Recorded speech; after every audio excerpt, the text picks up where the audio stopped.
Supreme court में जनहित याचिकाएं तो कई दाखिल होती हैं, लेकिन एक ऐसी जनहित याचिका आई है जो शायद इससे पहले दुनिया भर में कहीं नहीं आई होगी। वो है कुरान की 26 आयतों को रिमूव करने की याचिका। और हम बात कर रहे हैं, याचिकाकर्ता हमारे साथ हैं सैयद वसीम रिजवी। वसीम साहब, ये कौन सी 26 आयतें हैं जिसको आपने रिमूव करने की अर्जी लगाई है सुप्रीम कोर्ट में? देखिए, प्रॉफिट मोहम्मद के बाद पहले खलीफा अबू बकर, दूसरे खलीफा उमर और तीसरे खलीफा उस्मान द्वारा कुरान को कलेक्ट करके और उसको जारी किया गया एक किताबी शक्ल में। कुरान के अंदर कुछ आयतें ऐसी हैं जो आतंक को बढ़ावा देती है, वायलेंस टीचिंग हम कहें उसको एक तरह से, वो कुरान के अंदर इस तरह की बातें हैं और बहुत अच्छी बातें भी हैं जो इंसानियत के लिए हैं। तो अल्लाह के मैसेज दो तरह के नहीं हो सकते।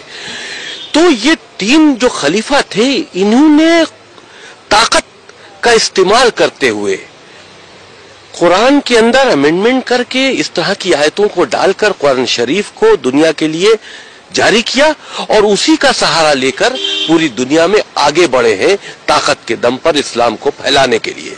कोई भी धर्म मोहब्बत से फैलाया जा सकता है, ताकत के दम पर नहीं फैलाया जा सकता।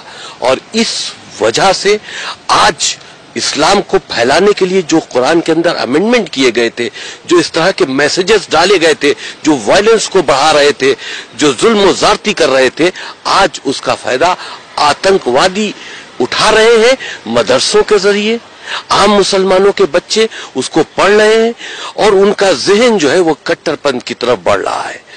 तो ये बहुत नुकसानदेह, बहुत सी ऐसी बातें हैं जो हमने अपनी पहल में लिखी है, लेकिन क्योंकि अभी हमने PIL दाखिल की है, कोर्ट में पेंडिंग है, वो बातें हम खुलकर नहीं बता सकते।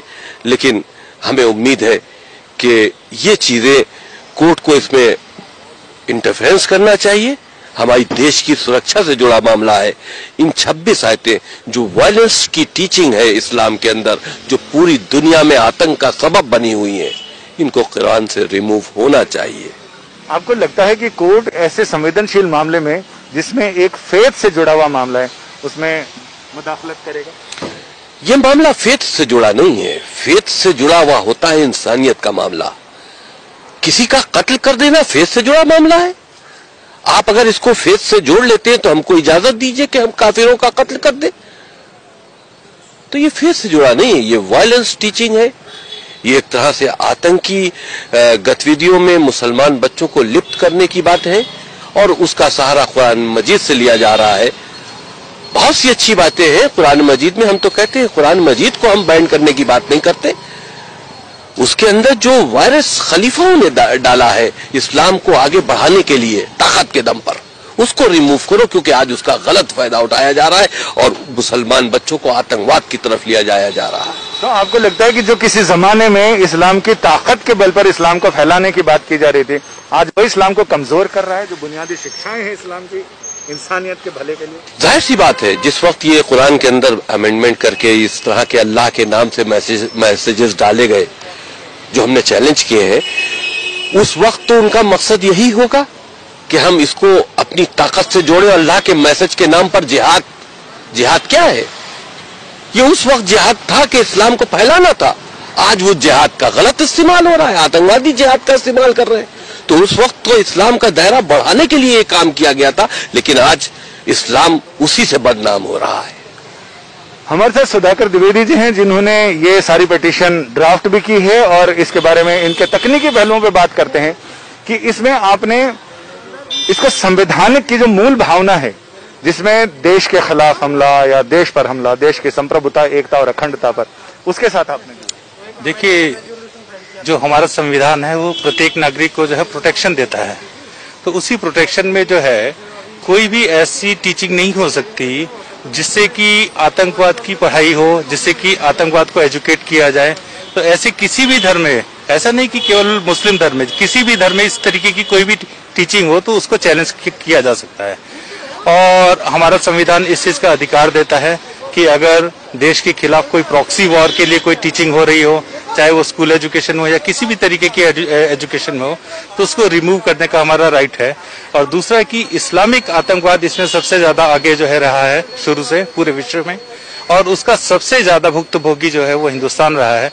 इसलिए हम लोग इसको इंडिया की सुप्रीम कोर्ट के अंदर इसको हम लोग चैलेंज कर रहे हैं, क्योंकि इससे रिलीफ जो है वो सुप्रीम कोर्ट दे सकती है और कोई रिलीजियस वो नहीं दे सकते।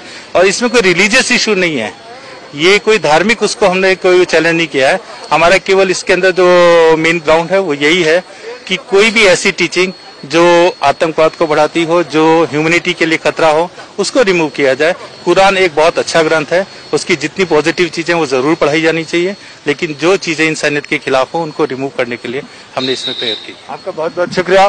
अमूमन इस तरह की याचिकाओं में कोर्ट ये कहता है कि आप अप्रोप्रिएट प्लेटफॉर्म पर इस मामले को लेकर जाए और वहां अपने सबमिशंस दें। इसी को देखते हुए याचिकाकर्ता ने पहले ही देश के 57 ऐसे रजिस्टर्ड इस्लामिक संगठनों को इस याचिका की प्रति भेजी और उनसे ये कहा कि आपका जवाब इन 26 आयतों पर क्या है, जवाब अभी तक मिला नहीं है। लिहाजा ऐसे में उम्मीद की जा रही है कि अगले हफ्ते शायद ये मामला सुनवाई के लिए सुप्रीम कोर्ट की चौखट पर पहुंच जाए। कैमरामैन अनुराग सक्सेना के साथ संजय शर्मा, दिल्ली, आज तक।